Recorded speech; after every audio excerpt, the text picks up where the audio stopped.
आज माननीय अध्यक्ष श्री कुलदीप सिंह पठानिया जी ने बजट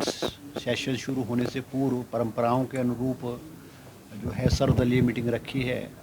और हमें खुशी है आज हमारे पूर्व मुख्यमंत्री जयराम जी और चीफ विप भाजपा के श्री सुखराम चौधरी जी ने भी जो है इस मीटिंग में भाग लिया है और विस्तृत रूप से हर पहलू पे हमने चर्चा की है। किस तरह से इस सदन का संचालन जो है वो स्मूथली चले और हम चाहते हैं कि सरकार की ओर से कि जो विपक्ष है वो सदन में पार्टिसिपेट करे, सदन में अनेक प्रकार के मुद्दे जो है वो लाएं, क्योंकि बजट सेशन है। बजट सेशन लंबा सेशन है, 16 दिन का सेशन है, जिसमें गवर्नर एड्रेस पे जो है माननीय सदस्य 4 दिन चर्चा करेंगे और बजट की प्रस्तुति मुख्यमंत्री जी 17 मार्च को करेंगे और बजट पे भी 4 दिन की चर्चा जो है सभी विधायक जो करेंगे और 3 दिन जो है वो कट मोशन के लिए जो है अलग अलग डिपार्टमेंट्स के कट मोशन के लिए रखा गया है। 26 तारीख को जो है वो बजट जो है वो माननीय सदन में जो है वो पास किया जाएगा। अभी जो सर्वदलीय मीटिंग में विस्तृत रूप से चर्चा हुई है, कुछ सुझाव माननीय जयराम जी ने भी दिए हैं और हम सब बैठ कर के कोशिश करेंगे कि उन पर कुछ बात की जाए, क्योंकि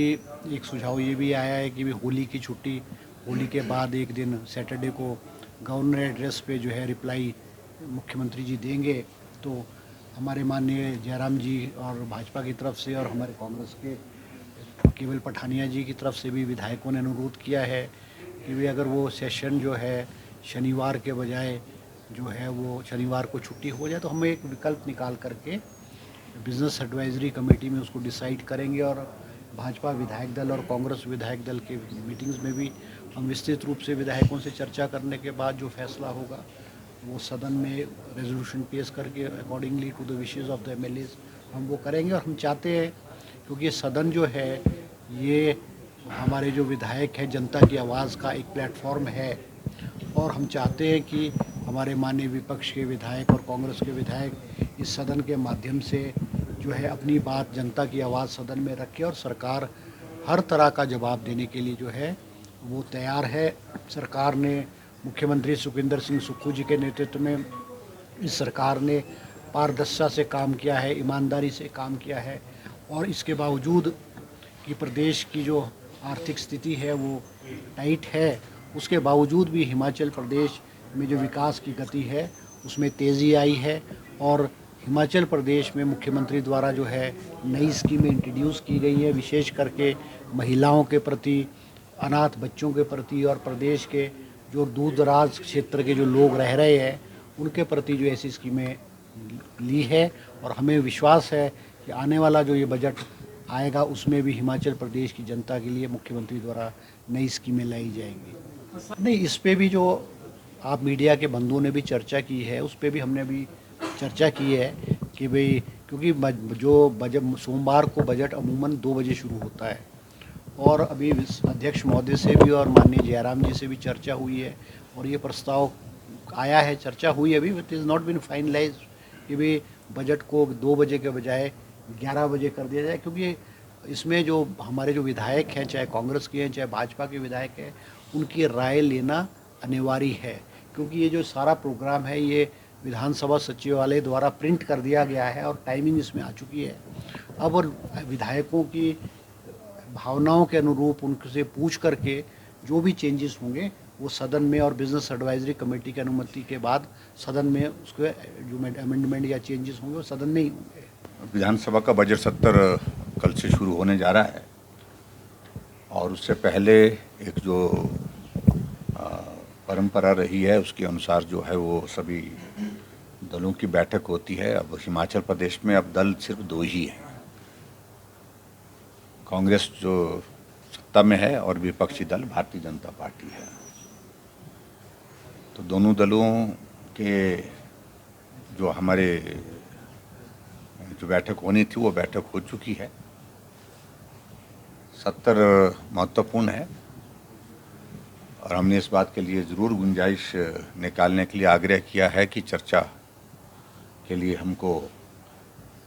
ख़ास तौर से विपक्ष को उसमें ज़्यादा अहमियत दिया जाए, महत्व दिया जाए, क्योंकि जनहित के जितने भी मुद्दे उठाने की अगर बात में हम जाते हैं तो विपक्ष की उसमें बहुत महत्वपूर्ण भूमिका है। और उसके साथ में हमने कुछ और भी सुझाव सेशन के संबंधित हमने दिए हैं, जो होली की छुट्टी है, फिर वर्किंग डे है, उस सारी चीज़ को लेकर के हमने कहा कि उस सारी चीज़ को लेकर के भी विचार किया जाए कि कैसे हम कर सकते हैं। और जो जनहित के मुद्दे हैं, हिमाचल प्रदेश की विधानसभा के अंदर हम उन मुद्दों को उठाएंगे। बजट सत्र है तो स्वाभाविक रूप से इसमें पहले महामहिम राज्यपाल जी के अभिभाषण पर चर्चा होगी और उसके बाद बजट प्रस्तुत होगा तो बजट पर चर्चा होगी। और हिमाचल प्रदेश के जो लोगों से जुड़े हैं मसले हैं, जितने भी मसले हैं, वो हमने लिस्ट आउट किए हुए हैं। एक जनप्रतिनिधि होने के नाते हमारे विपक्ष के विधायक अपने अपने क्षेत्र के प्रश्न भी उठाएंगे। प्रश्न उठाने के साथ साथ में वो जनहित के मुद्दे हैं, चाहे वो कानून व्यवस्था का विषय है, चाहे वो नशे का बढ़ता हुआ प्रचलन है, चाहे प्रदेश की वो आर्थिक स्थिति है, चाहे हिमाचल प्रदेश में जो विकास के कार्य को और गति देने के लिए जहां सभी विधायकों की ओर से आग्रह होगा, उन तमाम मुद्दों को लेकर के विधानसभा के अंदर चर्चा करेंगे। तो बैठक में जो है वो सौहार्दपूर्ण माहौल में बातचीत हुई है और सत्र के संचालन में विपक्ष की ओर से निश्चित रूप से मुद्दे उठाने में कोई कमी नहीं छोड़ेंगे। जो महत्वपूर्ण मुद्दे हैं उन मुद्दों को उठाएंगे और उसके साथ साथ में जो सौहार्दपूर्ण वातावरण विधानसभा के अंदर रहे, ये सत्ता पक्ष पर भी निर्भर करेगा और विपक्ष सत्ता पक्ष के रवैये, सत्ता पक्ष के व्यवहार, सत्ता पक्ष के काम करने के तौर तरीके से लेकर के जो है वो उस पर ही आकलन करेगी और उसके बाद ही उस सारी चीज़ को लेकर के हमारी विधानसभा के अंदर हमारी स्ट्रेटजी विपक्ष की फाइनल होगी। हमने कहा है इस बात को लेकर के सत्र थोड़ा, क्योंकि इसमें गवर्नर एड्रेस और बजट पे जो चर्चा होगी उसमें बहुत सारा वक्त जाता है। ज़्यादातर विधायक बोलते हैं और ये दो विषय ऐसे होते हैं जिस पर विधायक को बोलना भी होता है, अपने कॉन्स्टिट्यूंसी के इश्यूज होते हैं उनको भी उठाना होता है और उसके साथ साथ में जो महत्वपूर्ण इश्यूज बजट के हैं या गवर्नर एड्रेस के अंतर्गत हैं तो उन पर चर्चा करना चाहते हैं तो समय बढ़ाया जाए तो हमको और ज़्यादा उसमें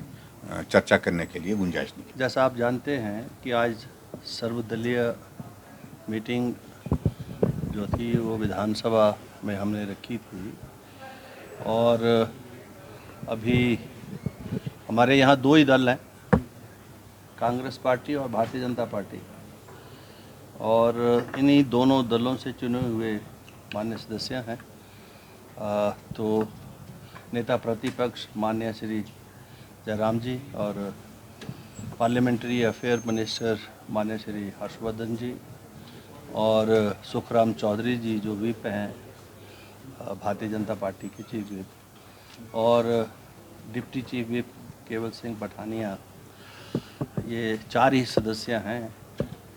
इसमें। तो सारे आए हैं और जो आशंकाएं आप व्यक्त कर रहे थे वो आशंकाएं निराधार हुई। जैसा मैं कह रहा था आपसे कि अगर कोई व्यक्तिगत पर्सनल एंगेजमेंट्स या कोई ऐसे कारण हों जो पिछली बार हुआ था, और अभी मेरी दूरभाष पर भी सभी से बात हुई है और आज की मीटिंग में सारे उपस्थित हैं, बड़े सौहार्दपूर्ण वातावरण में अभी हमने चर्चा की है और पूरा जो कैलेंडर है विधानसभा का उस पर चर्चा हुई है और डिस्कशन में 2-3 इश्यूज़ आए हैं जो माननीय नेता प्रतिपक्ष की तरफ से, विशेष रूप से जो होली के बाद जो सैटरडे वर्किंग डे है उसमें अभी तो सहमति है दोनों दलों की। अभी बिजनेस एडवाइजरी कमेटी में भी मीटिंग हो जाएगी कि अगर दोनों दलों में सहमति होगी तो सत्र का जो समय है, क्योंकि हमने पर्याप्त समय सभी सामान्य सदस्यों को मिले अपने विचारों की अभिव्यक्ति करने के लिए, इसलिए वो 4-4 दिन का समय हमने रखा है। तो वो चर्चा जो है 3 दिन में कंप्लीट करने के लिए हाउस को एक्सटेंड करना पड़ेगा। तो वो जो है हाउस के पास ऐसी जो है क्षमता है, वो किया जा सकता है। तो अभी दोनों दल अपने अपने नेताओं से और अपने